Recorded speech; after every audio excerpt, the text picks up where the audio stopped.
Okay, now it's going. Okay. All right. Well, this is Chris Shoemaker, and of course I play Jeff Sandler on the web sitcom. Yeah, we know Accents. Jeff. This episode of Behind the Scenes of Home Accents, if I could get that real serious tone, viewer discretion is advised, or listener discretion is advised. We're not going to show anything grotesque, but we're going to be talking about some pretty gross stuff, accidents and things, and, people missing fingers and digits and stuff like that. So if you're squeamish in any way, just go ahead, like the episode before you bypass it, okay? Well, they might be kind of freaked out about Mickey's sweater. Yeah, his alpaca sweater. Yeah. So what do you think? We should rate it PG, at least? PG. Yeah. Oh, yeah. Probably PG.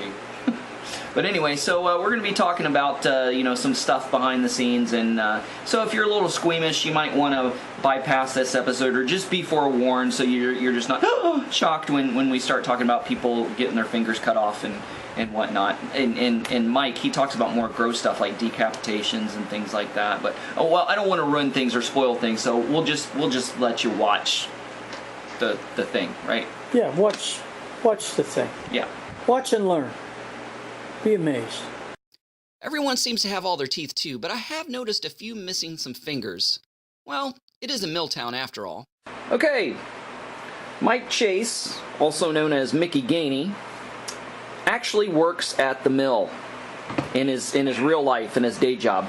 If you remember in the show, at the very end when I'm doing the monologue, when Jeff is doing the monologue on the bed and said, there's not a lot of people missing teeth, but I notice people missing fingers, missing digits. So you work at the mill. You got all your digits though, right? Got them all, man. Small as they are, I got them. But you know people who's missing some digits. I know people who's missing some digits, and I was around when probably 1, 2, 3 lost them, and 2 others broke them. So 5 different incidents that I remember. Most of the time it's just tips. It's usually tips. The whole finger. It's tips, but one guy I know, he's a very good guy. I'm trying to think what hand it was. I think it's this one. Stuck in the planer. In the planer. Oh. High-speed knives.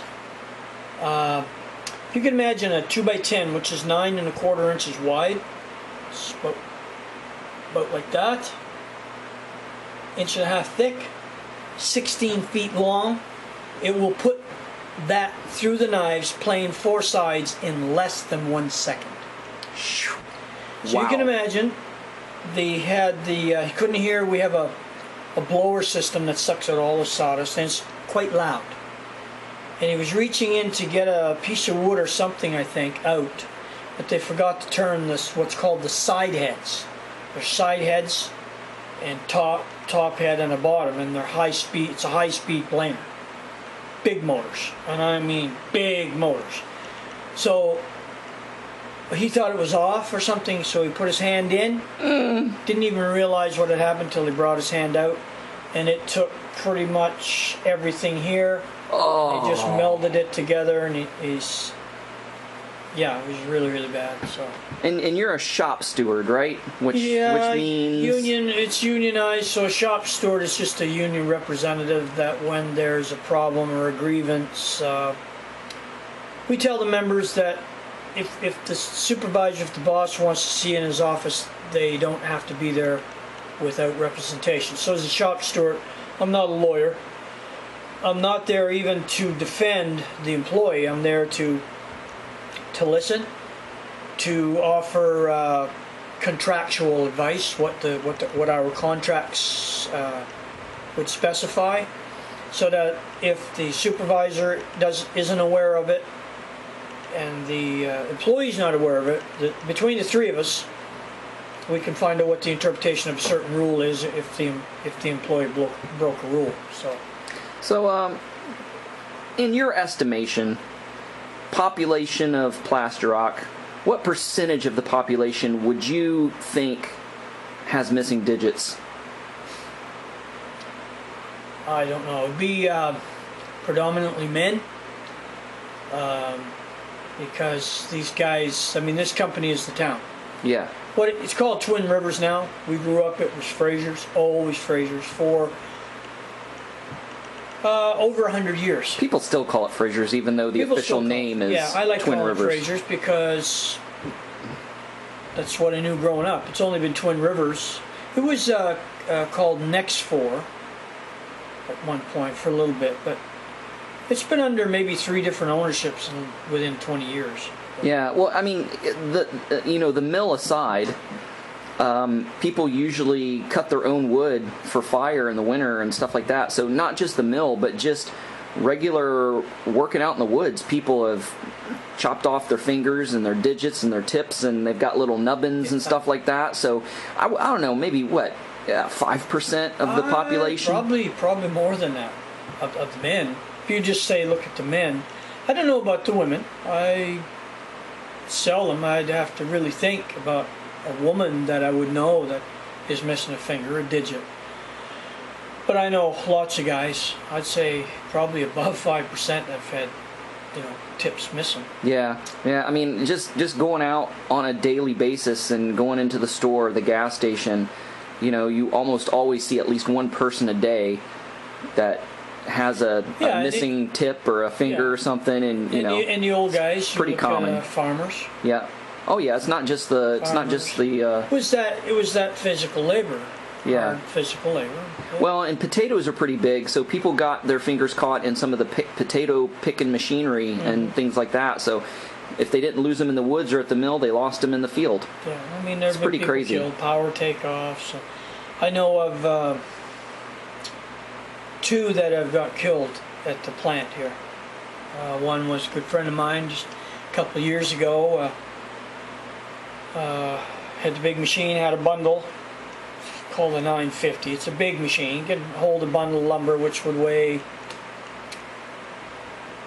I don't know, maybe 3,000 pounds, something like that.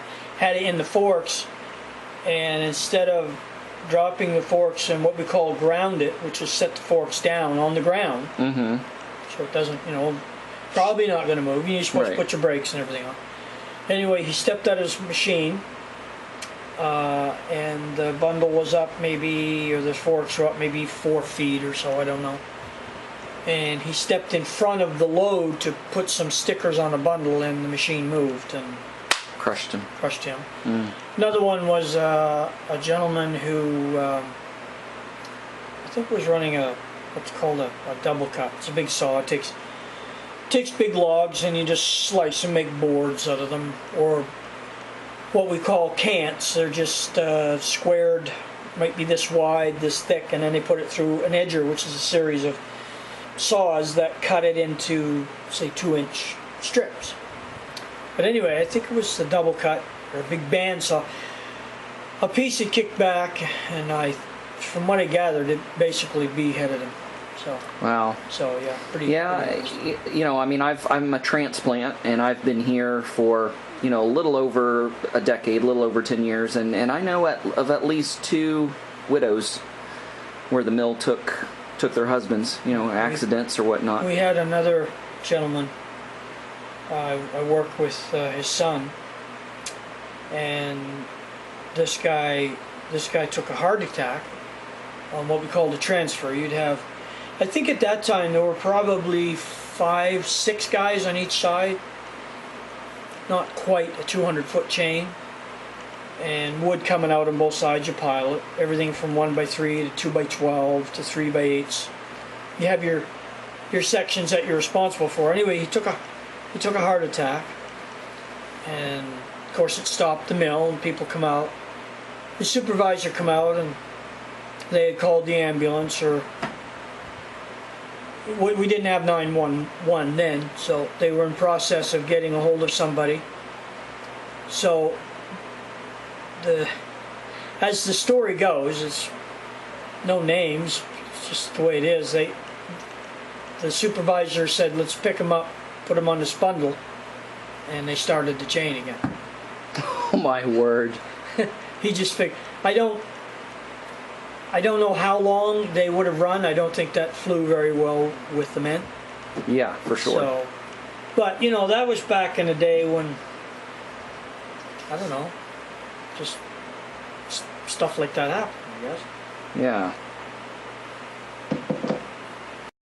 So I'm here with my good buddy Chum, and like I said in the show, there's people around here that are missing some digits, and I wasn't kidding about that. So you have is it just one hand or both hands that have missing fingers? Just one hand. Just one hand. So That you're was missing. That was enough. So you're missing 2 digits, Yes. the tips of them. Yes. So it's like you're. Oh wow, there you go. So what's the story behind that? Well, I was using a skill saw, cut plywood about 2 inches off the edge of her, and I was going along, holding back behind, and it kicked back, caught and kicked back, cut into them 2 fingers. So thin a bone was in here, they had to snip it off. So you did those 2 fingers all in one shot. So it was just one accident, not 2 separate ones. That's right. I Okay. did it both at once. Hey, I'm smooth, eh? Yeah. Two at once.